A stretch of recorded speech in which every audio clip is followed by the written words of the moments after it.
Hey everyone!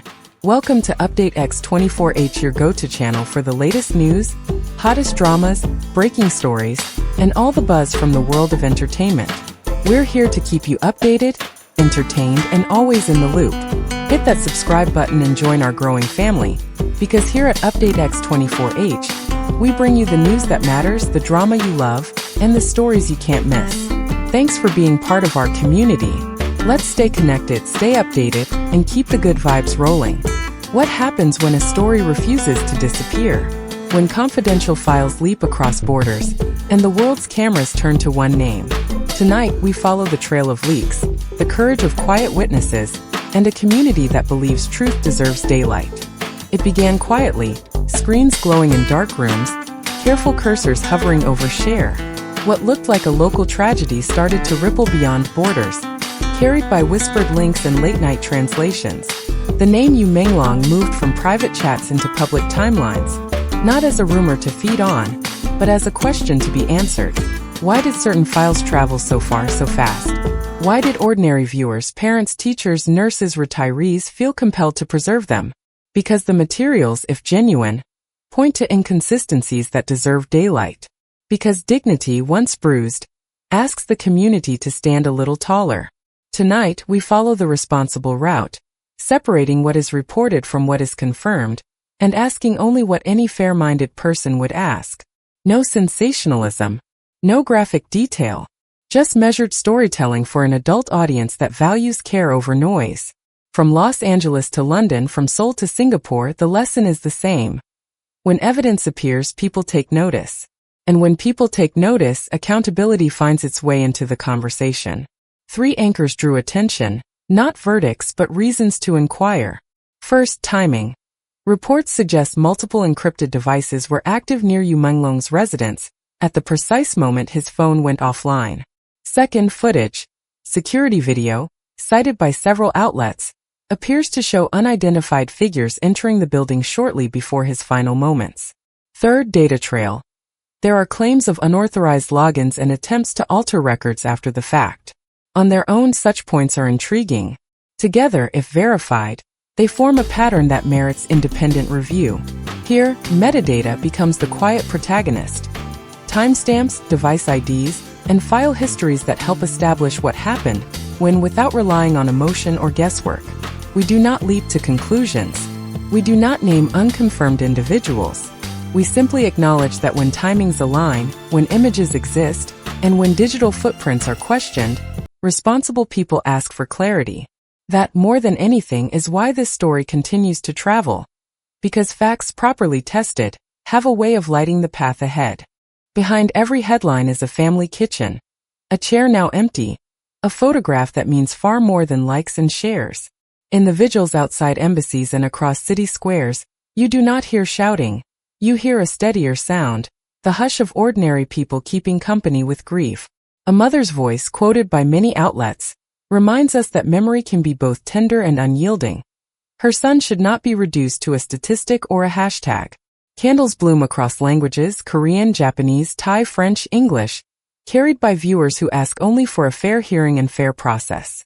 This is why the story reaches those aged 35 to 75 with such force. It speaks to years of lived experience, to the belief that civility and truth are not in competition. In this space, we honor privacy. We avoid graphic detail. We keep our lens wide enough for compassion and narrow enough for care. The files may travel by fiber optic cable, but the reason they endure is heartbreakingly simple. Love remembers. Some reports suggest a handful of well-known artists helped safeguard materials, coordinating discreetly and at personal risk. We will not repeat unconfirmed names. We will not turn people into targets. Instead, we recognize the principle at stake.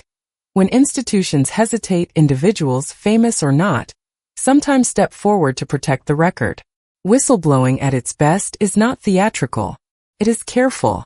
It documents, redacts, timestamps, and double-checks before it speaks. That is why mature audiences respond, not to drama but to method. If such efforts occurred, they remind us that integrity is not a performance. It is a practice. The safest path is also the slowest. Protect identities, verify claims, and invite independent scrutiny. We thank those who choose patience over spectacle, process over headlines. In any creative industry, careers can be fragile. Reputations can be bruised by both action and silence.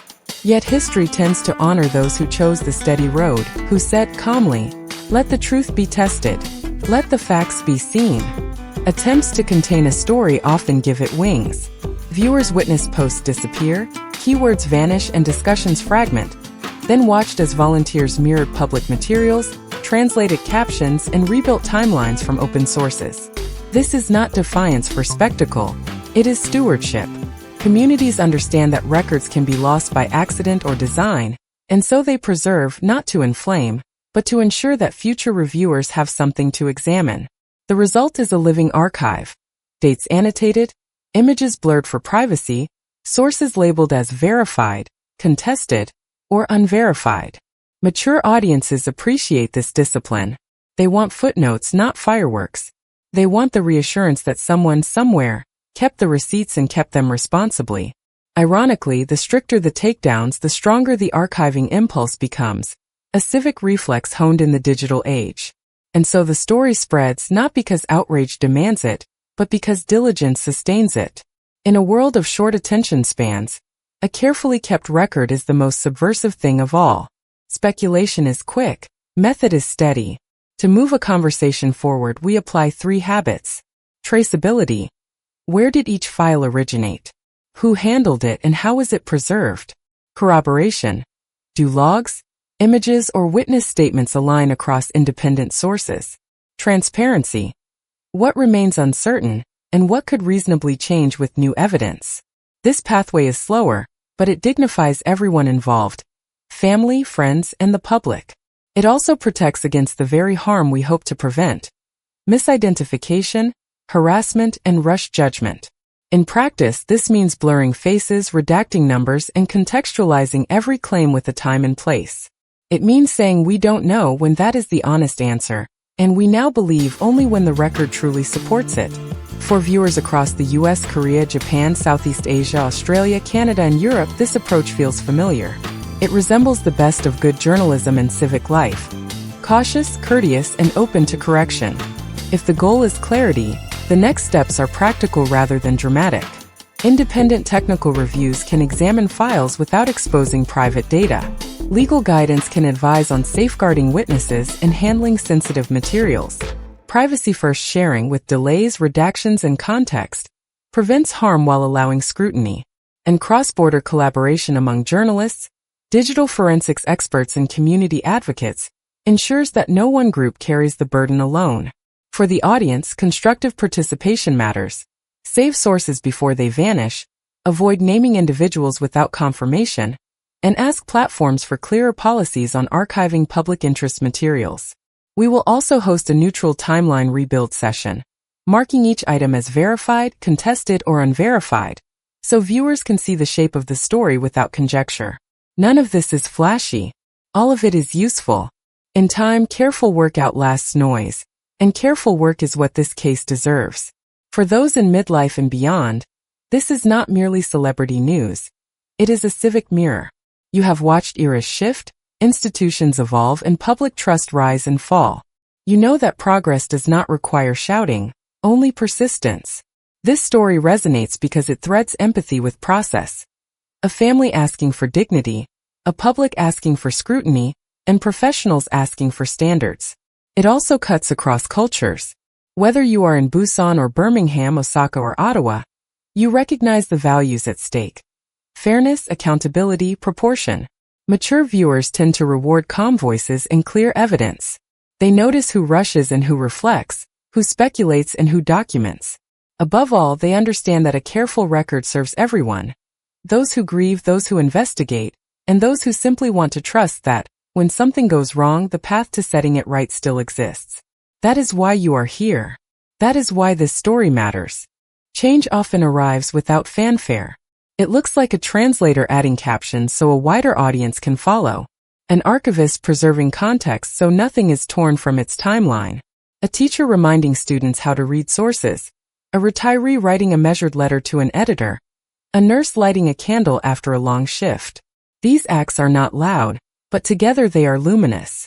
They say, truth is a public good, and treat it accordingly.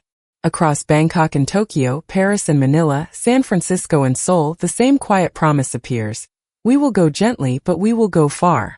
Here we choose solidarity without hostility, scrutiny without cruelty, remembrance without spectacle. If new verified information emerges, we will receive it with care. If uncertainty remains, we will mark it plainly. The loudest message in the end is the softest. Be kind, be patient, be thorough, and let the light do what light does.